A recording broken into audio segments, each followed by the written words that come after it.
আসসালামু আলাইকুম। আশা করি আল্লাহর রহমতে সবাই ভালো আছেন। খুবই গুরুত্বপূর্ণ একটা বিষয় নিয়ে কথা বলবো। সেটা হচ্ছে আমরা অনেকেই জানি সিভি আমাদের জন্য খুবই গুরুত্বপূর্ণ। কিন্তু সিভির কিছু বিষয় আছে যেগুলো আমাদের জন্য আরও গুরুত্বপূর্ণ। যেমন আজকে আমি কথা বলবো বর্তমান এবং পার্মানেন্ট অ্যাড্রেস নিয়ে। আমরা অনেকেই আছি বিভিন্ন জায়গাতে জব করতেছি, অনেকে আছি দেশে বাড়িতে আছি। তো দেখেন মানে আমি জাস্ট একটা টেকনিক শেয়ার করব।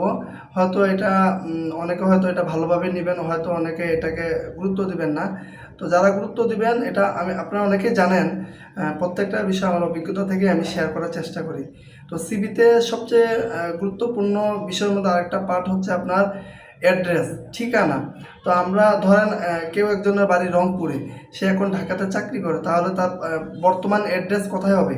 যে কোম্পানিতে জব করে সেখানে অ্যাড্রেস হবে, ঠিক আছে? তার পার্মানেন্ট ঠিকানা কিন্তু গ্রামেরটাই হবে। তো আমরা অনেকে কি করি, অনেকে ভুলে করি বা অনেকে না জেনে করি।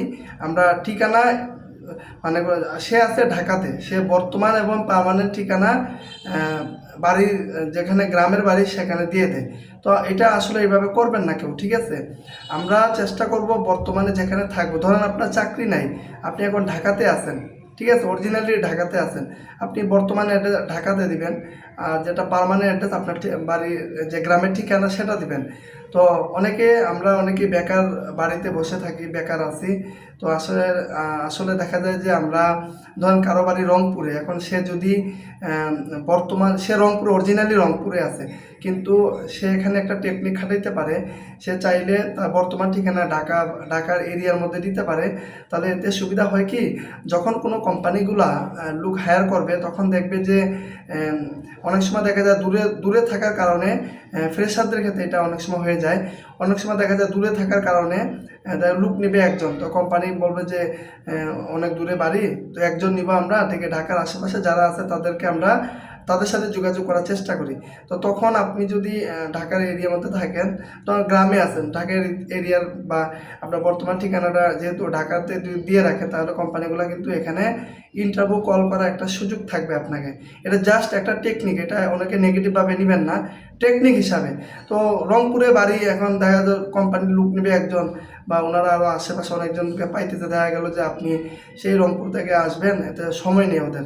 এজন্য এটা একটা টেকনিক। আপনারা চাইলে যারা বেকার আছেন, আপনারা যদি গ্রামে থেকে থাকেন, আপনারা চেষ্টা করবেন ঢাকার অ্যাড্রেসটা দেওয়া। আর নর্মালি তো অনেক কোম্পানি 2-3 বা একদিন আগেই তো আপনাকে জানাবে, ঠিক আছে?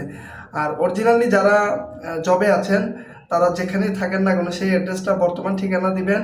তারপর হচ্ছে বর্তমান ঠিকানাটা দেওয়ার চেষ্টা করবেন। অনেকে আবার কি করে, তার ফ্যাক্টরি হচ্ছে নারায়ণগঞ্জে, সে ঢাকাতে থাকে, ওখানে ঢাকাটা দিয়ে দিল, এটাও করবেন না। অরিজিনালি যারা যেখানে আছেন ওইটা দেওয়ার চেষ্টা করবেন। আর বেকারদের ক্ষেত্রে আপনারা একটা টেকনিক প্রয়োগ করবেন, যাদের চাকরি খুব দরকার, যারা বেকার আছেন, আপনারা বর্তমান ঠিকানা ঢাকা দেওয়ার চেষ্টা করবেন, ঠিক আছে? তাহলে এতে করে কিন্তু একটা প্লাস পয়েন্ট থাকে। আর অনেকে আছে জবলেস, চাকরি নেই, এখন সে গ্রামে চলে গেছে, আপনারাও চেষ্টা করবেন বর্তমান ঠিকানাটা ঢাকায় আশেপাশে দেওয়ার, এতে করে কিন্তু একটা প্লাস পয়েন্ট থাকে। তো আশা করি আমি যে বিষয়টা আপনাদেরকে নিয়ে কথা বলে, আশা করি আপনারা বুঝতে পারছেন। তারপরেও যদি না বুঝেন তাহলে আপনারা কমেন্টে জানাবেন, ঠিক আছে? মানে আপনি জবে আছেন, যেখানে আছেন সেই ঠিকানা বর্তমান দিবেন, আর গ্রামের ঠিকানা পার্মানেন্ট দিবেন। আর যারা বেকার আছেন, চাকরি বাকরি নেই, আপনারা বর্তমানে সবসময় ঢাকার অ্যাড্রেস দেওয়ার চেষ্টা করবেন। এতে করে একটা টেকনিক কোম্পানিগুলো এটা কেন দিলে ভালো, এটা আমি কিন্তু অলরেডি শেয়ার করছি। তো ঠিক আছে, তো এই বিষয়টা আপনারা একটু অ্যাপ্লাই করে দেখবেন। এই এই হচ্ছে বিষয়। তো ধন্যবাদ সবাইকে, আশা করি ভিডিওটা শেয়ার করে দিবেন, আরও যারা আছে তারা যেন উপকৃত হয়, এই টেকনিকটা যেন সব প্রয়োগ করতে পারে। আর অবশ্যই যারা জবে আছেন ওই ঠিকানায় দেওয়ার চেষ্টা করবেন। অনেকে সিভি আপডেট করেন, আপডেট বলতে কি, আপনি নতুন একটা ট্রেনিং করছেন, সেটা সিভিতে আপডেট করবেন। আপডেট বলতে কি, আপনি নতুন এক জায়গা থেকে আরেক জায়গায় যাচ্ছেন, একটা কোম্পানিতে যাচ্ছেন, তো ওই আপডেটটা দেওয়ার চেষ্টা করবেন। এইগুলো আপনাকে আপডেট করার জন্য বলে, আদারওয়াইজ অন্য কিছু আপডেট করার জন্য না। আপনি 3 মাসে একটা ইংলিশে কোর্স শিখছেন, এটা সিভিতে আপডেট করেন। একটা প্রজেক্ট করছেন, একটা অ্যাচিভমেন্ট, এটা আপডেট করেন।